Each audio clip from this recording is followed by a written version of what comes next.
Et voilà, vous voilà bien attrapé et pris qui croyait prendre. C'est ce qu'on pourrait presque entendre de la bouche des apôtres ou même de Jésus après leur avoir fait entendre cette phrase qui est maintenant devenue un proverbe dans la langue française. Eh bien, rendez donc à César ce qui est à César et à Dieu ce qui est à Dieu. Vous êtes pas mal réveillés, c'est bon. Bon. Et oui, parce que ces pharisiens, voyez-vous, pensaient piéger Jésus. Ce sont des gens qui sont très à cheval sur la loi, la pureté rituelle, l'observance rigoureuse des préceptes, et c'est un des courants du judaïsme à l'époque de Jésus qui est très présent. Et nous savons dans l'Évangile que Jésus rencontre plusieurs fois des pharisiens qui essayent comme cela de le coincer sur des petits points très précis de la loi. Et il n'y a que deux solutions. Soit Jésus dit qu'il faut payer l'impôt à César, et donc Jésus obéit aux Romains, ennemis du pays, ennemis de la liberté des Juifs. Et alors, comment pourrait-il être, dans ce cas, le Messie que tout le monde attend et qui, justement, doit venir libérer Israël de l'emprise des envahisseurs? Comment pourrait-il être ce Messie si il est, d'une certaine manière, collaborateur avec les Romains en acceptant qu'on leur paye l'impôt? En plus de cela, il y a beaucoup plus grave. Vous avez vu comment s'y prennent les pharisiens. Toi qui dis toujours la vérité, toi qui enseignes toujours la voie de Dieu, etc. Donc ils essayent de le flatter, mais surtout de lui dire attention, ce que tu vas répondre, tu le dis en présence de Dieu. Fais attention à ce que tu vas dire. Or, vous savez bien que sur les pièces qui représentaient Jules César, comme celle-ci, un peu plus petite, d'accord, mais ce sont les pièces de monnaie que nous avons fabriquées avec les enfants du catéchisme hier, puisqu'il y avait la messe du catéchisme hier soir. Et donc nous avons fabriqué avec des boîtes de camembert de très jolies pièces qui représentent César, puisque Jésus dit dans l'Évangile « Montrez-moi une pièce et dites-moi qui est représenté sur cette pièce ». Nous voyons donc César, même si ici c'est Jules César, mais évidemment ce n'est pas le même César dans l'Évangile. Jules César, du temps de Jésus, ça faisait longtemps qu'il avait plus mal aux dents. Bon. Et donc, dans ces pièces, effectivement, il y a représenté César. Mais vous savez que les empereurs romains ne se considéraient pas seulement comme des souverains terrestres. Ils exigeaient de leur peuple qu'on leur voue un culte. Sur les pièces de monnaie, il y avait écrit « Divin César ». Ils se revendiquaient d'essence divine, ces empereurs. Et donc, ne serait-ce que le fait d'avoir à payer avec des pièces de monnaie qui représentent César comme étant non seulement un homme, mais encore un dieu, c'est un blasphème caractérisé contre Dieu qui est unique, contre le Seigneur qui est le seul. Et d'ailleurs, vous l'avez entendu dans la première lecture, Je suis le Seigneur, il n'en est pas d'autre. Hors moi, pas de Dieu. C'est le prophète Isaïe qui le disait bien des siècles avant Jésus. C'est donc un problème. Mais si Jésus n'obéit pas à l'empereur, si donc il dit qu'il ne faut pas payer l'impôt à César avec ces fameuses pièces, il sera facile du coup pour les mêmes pharisiens de l'accuser d'être un hors-la-loi, un agitateur, qui refuse l'ordre politique établi, qui peut provoquer une révolte. Dans les deux cas, Jésus sera dans une pente glissante qui permettra facilement aux pharisiens de se débarrasser de lui en le dénonçant aux Romains. Évidemment, payer l'impôt, c'est renforcer la puissance de César, c'est s'avouer vaincu, mais pour le peuple de Dieu, il y a quelque chose d'impensable de se rendre à l'ennemi païen. Et puis, de notre côté, quelle que soit sa réponse, de toute façon, Jésus s'assurera la fureur d'un ou d'un autre des groupes qui composent le peuple d'Israël. Les zélotes, les pharisiens, les publicains, les hérodiens. De toute façon, sur ce point-là, Jésus risquera de se faire piéger. On imagine évidemment qu'il a flairé le danger et que dans la réponse qu'il va leur faire, il y a de la part de Jésus un bel à propos. D'abord, il va dire que César est un homme, puisqu'il dit « rendez à César ce qui est à César ». Mais avant même cela, il va leur demander justement de sortir une pièce. Et il se trouve qu'eux ont des pièces sur eux. Et que donc ils vont sortir de leur poche ou de leur bourse une pièce qui représente ce même César.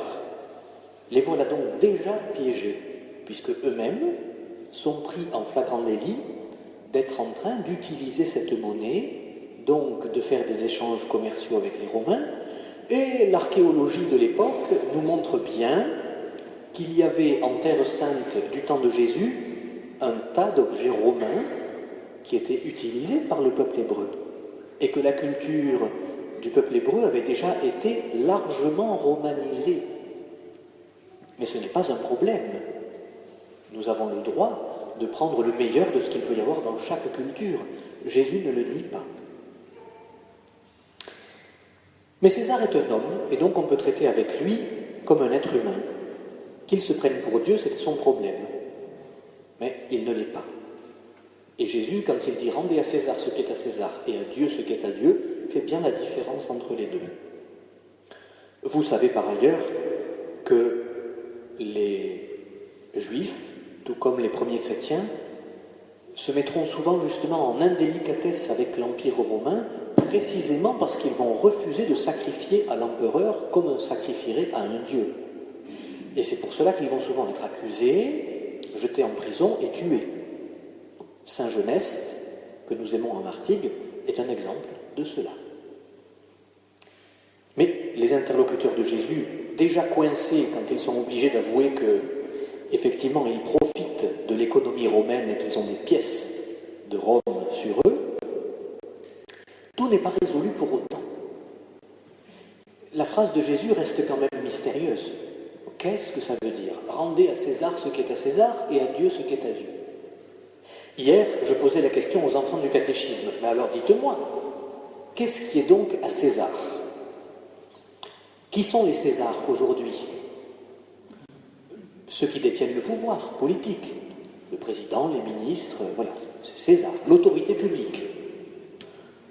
Nous avons déjà avancé sur un point, nous savons bien qu'ils ne sont pas des dieux. Nous ne le savons que trop, hein. Même s'ils se font appeler Jupiter, ce ne sont pas des dieux. Mais il n'empêche, qu'est-ce que nous leur donnons? La première chose à laquelle on pense spontanément, c'est que nous leur reconnaissons une autorité, que nous leur reconnaissons un pouvoir, c'est cela qui est à eux, et que nous leur reconnaissons aussi le droit et le devoir de gérer la vie commune, de gérer, d'être normalement les garants, pas seulement de l'intérêt général, mais plutôt bien du bien commun, ce qui n'est pas la même chose. Ce qui n'est pas la même chose.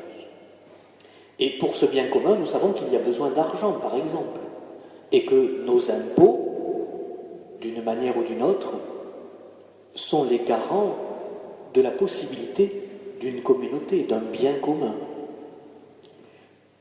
Lorsque nous payons nos impôts, nous participons à la vie publique, à la vie commune. Même si en France, il est de bon ton de râler à propos des impôts. On faisait dans tous les pays, ça. Mais par exemple, si nous pouvons nous soigner en France, c'est grâce à nos impôts. Et nous le savons bien. Il n'est que de voir, par exemple, aux États-Unis, il y a peut-être moins d'impôts, mais on ne se soigne pas aussi bien facilement. Ou dans d'autres pays encore. Et qu'est-ce qui est à Dieu, alors? Alors les enfants, hier, répondaient, eh bien, ce qui est à Dieu, c'est l'amour qu'on lui rend, le temps qu'on passe avec lui, le merci qu'on peut lui adresser pour ce que nous sommes. Ce qui est à Dieu, c'est nous-mêmes, disait-il. Nous, on est à lui. Et oui, c'est vrai. C'est exactement cela. Alors, il y a deux aspects, vous comprenez bien. D'une part, le Seigneur profite dans cet évangile de nous communiquer un message qui est très simple. C'est que le chrétien ne peut pas vivre sa foi en Dieu comme si nous fuyions, comme si nous étions enfermés dans notre tour d'ivoire ou dans notre espèce de réserve à cateau. Non. Il faut rendre à César ce qui est à César, c'est-à-dire il faut prendre notre place dans la vie de notre cité, dans la vie de notre société. Et la place que les chrétiens ont à y tenir, personne ne pourra la prendre à leur place. Vous comprenez, c'est facile de dire « Ah, mais Dieu est absent de notre vie, Dieu est absent de notre pays. » Oui, mais qui est-ce qui va l'apporter, Dieu? C'est nous, c'est vous. Oui, mais alors plus personne ne s'engage dans les associations. Oui, mais alors il n'y a personne pour s'occuper de telle chose et telle chose. Eh bien, allons-y, faisons-le, plutôt que de regarder le monde comme des contempteurs qui sommes là, assis comme sur les gradins. Il s'agit de prendre notre place. Dans le Concile Vatican II, voilà ce qui est écrit dans la Constitution Lumen Gentium sur l'Église.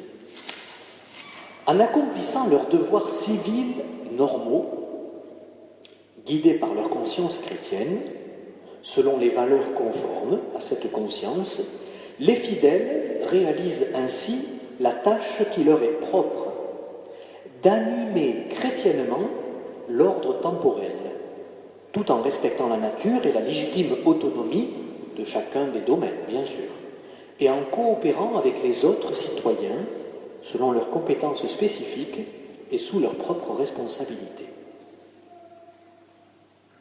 Il s'agit pour nous de prendre véritablement notre place dans notre monde.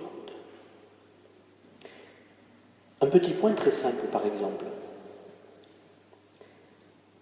À propos de la santé dont nous parlions à l'instant, souvent, on voit des personnes commander des tas de médicaments à leurs médecins, se faire prescrire des ordonnances énormes, de médicaments que pourtant ils n'utiliseront pas. Mais ils disent « j'y ai droit, c'est dans mon traitement ». Oui, mais je ne supporte pas bien le traitement, alors je ne le prends pas, mais je l'achète quand même.